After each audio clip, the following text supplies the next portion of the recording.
APSC মেইনছৰ বাবে গুৰুত্বপূৰ্ণ এখন এছে।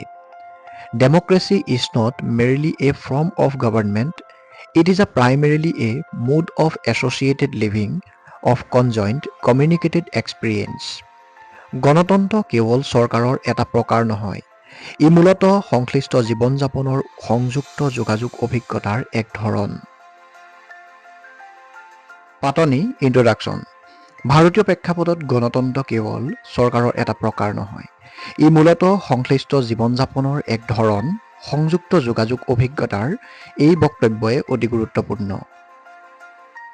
ভাৰতে নিজৰ সজীৱ গণতন্ত্ৰৰ সৈতে গণতন্ত্ৰই কেনেকৈ শাসন ব্যৱস্থাৰ বাহিৰলৈ গৈ সমাজৰ তন্ত্ৰত গ্ৰাস কৰে, মানুহৰ জীৱন যাপন, যোগাযোগ আৰু সহাৱস্থানৰ ধৰণক গঢ় দিয়ে, সেই কথা প্ৰদৰ্শন কৰে।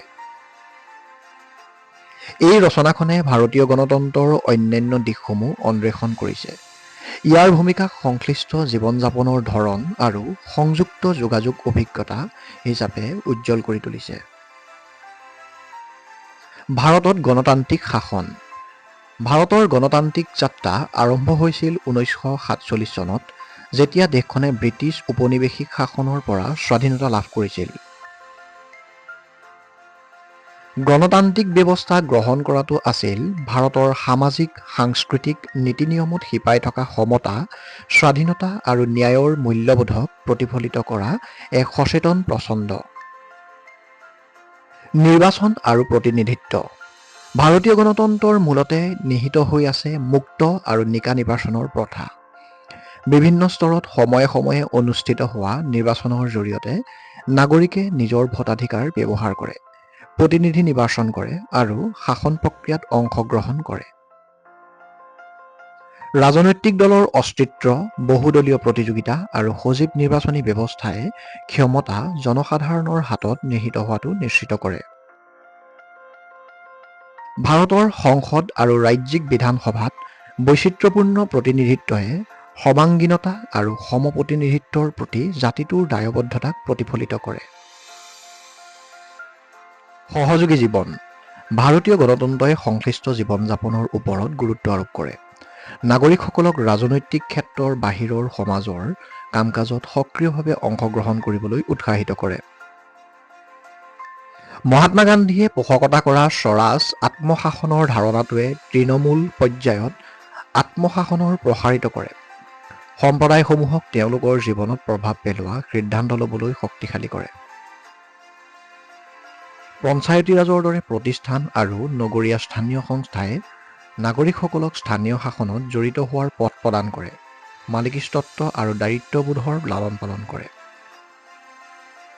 ৰাজহুৱা বক্তৃতা আৰু সংলাপ।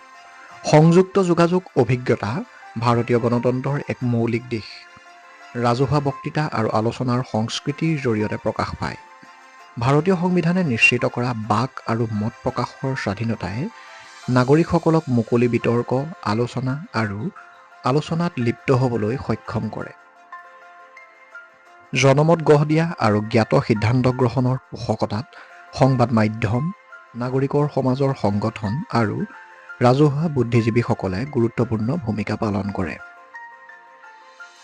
সামাজিক আৰু সাংস্কৃতিক বৈচিত্ৰ্য।